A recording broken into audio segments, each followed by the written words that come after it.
One of the trickier post-flop decisions you're going to have to make is what do you do with top pair, especially when it's kind of a weakish top pair? Do you check it or do you bet it? Well, let's go through a hand example today and talk about exactly what to do here. Good morning. How are we doing today? My name is James Sweeney, aka SplitSuit, and today we're going to talk about a hand played in vlog episode number 10. Leave a link for the full episode down below, but let's talk about this exact hand where we have top pair on the turn and have to decide whether or not we want to check it or bet it. So in this hand we're playing 1-2, look down at Queen 10 off in the cutoff. It's a new player who open limps to our right. We attack 2-12, pretty standard raise, pretty standard size. And this player was a little bit new to the table, only been here for about 20 minutes, but they had been quite active since they've been here. Haven't seen any showdowns yet, but definitely active pre-flop. So we get called by the button and also the limper. Not shocked to get called by the limper. Flops comes 10 blank blank. They check, I fire for 15. Could have been a little bit larger, probably 20, but happy that we're at least betting. End up getting check called only by the limper. Turn is a 3. They check, and I decide to fire this out for 35. So truth be told, this is one of those situations where if a player bets here and then loses the hand, regardless of how it happens, whether they get check raised and blown off their hand here, whether they bet here, get called, and end up losing on the river based upon whatever action happens there, they tend to just assume that they must have been wrong when it came to betting the turn. However, I do think betting the turn here is much better than just checking behind. Let's talk about why. So in general, the way that I think about a top pair weaker kicker situation against a looser player is that it's typically worth 2 streets of value. Sometimes it's worth 3, but usually it's worth more than 1, so it averages out somewhere around 2. So if this is a 2 streets of value kind of hand, then what are our options? Well, we can go bet flop, bet turn, check river a lot of the time, or we can go bet flop, check turn, and aim to bet river or call river if our opponent bets into us. Those are kind of our 2 major options here. And one of the biggest factors that I'm looking at here is the way that the board texture is currently rolling out. Based upon the turn being the 3 of hearts, yes, there is a backdoor flush draw, and that's maybe in the back of my head, but largely I'm focused on the fact that the river, if this turn gets checked through, can't just put a 4 straight up there for no reason. Any ace, any 5, any 6 puts a 4 straight up there, and all of those are very realistic straights that our opponent could have. Right? Players of this limit tend to get pretty darn sticky with any ace-x kind of hand, so why just check here and allow that ace to either A, improve to the ace on the river, or B, improve to a 5, giving them a bottom straight that they're probably certainly not going to fold. That's not great. Allowing our opponents, especially fishy opponents, to actualize equity for free isn't something that I'm overly enthused with more often than not. In fact, if we were to run this through Flopzilla and just pop this up and look at the overall river cards, you notice that for our hand, yes, we have an equity advantage right this moment based upon the range I've assigned and the board that we currently have.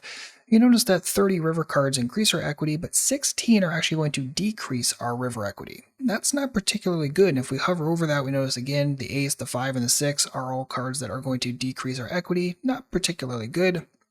And usually when that number starts creeping up, getting into like the 1/3 to 1/2 of the deck is not going to be particularly good for my hand, or at least is going to create some major pains for trying to get value if I'm taking the bet check bet line, then that's definitely something that's typically going to push me towards betting the turn and taking the bet check river line a little bit more often than not. Another thing to keep in mind is that this could be one of the last chances for your opponent to feel maximally comfortable with a second best hand. Maybe something like 10-9 or 10-8 or pocket 7s might look at the board right this moment and say, I am most comfortable continuing, rather than we check this behind, the river is a jack, and now all of a sudden maybe they feel less comfortable paying us off, and maybe even you feel a little less comfortable betting yourself.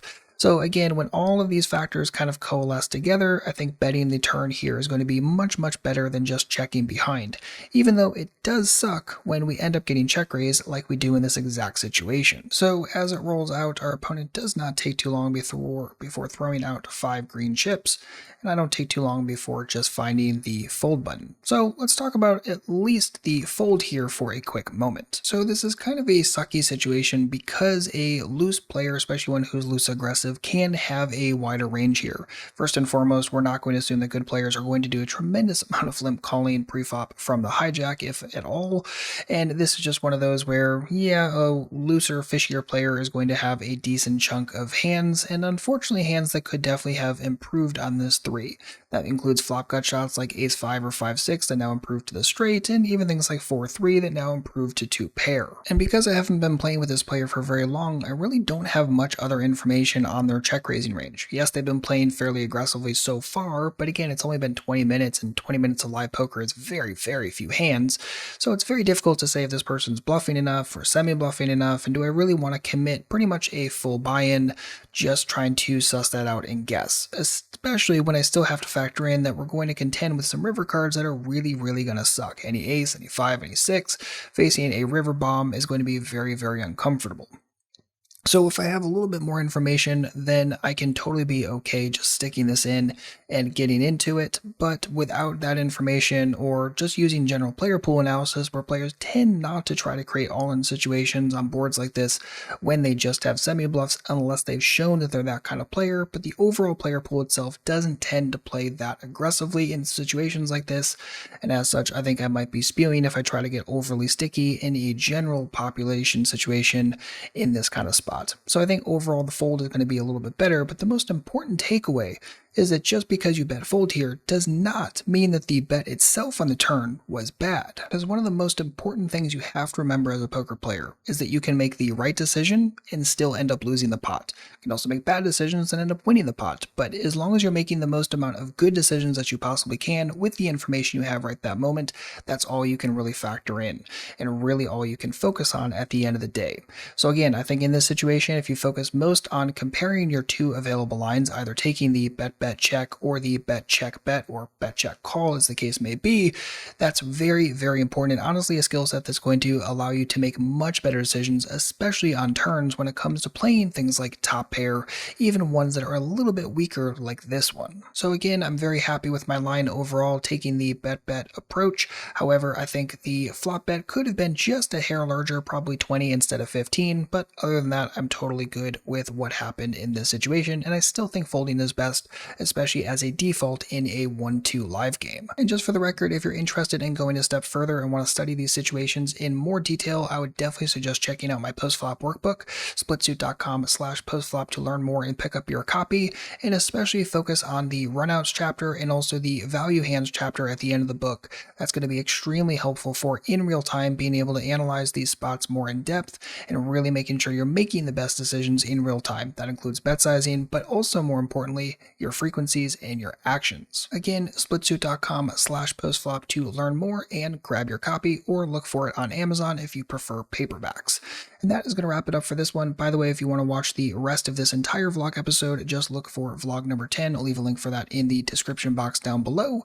But if you have any questions, need anything at all, please don't hesitate to leave a comment down below. And of course, a thumbs up if you enjoyed this video and are going to start playing top pair better on turns especially. Make sure to drop one. I'd really appreciate it. Other than that, I'll see you back shortly with a brand new video. In the meantime, good luck out there and happy grinding.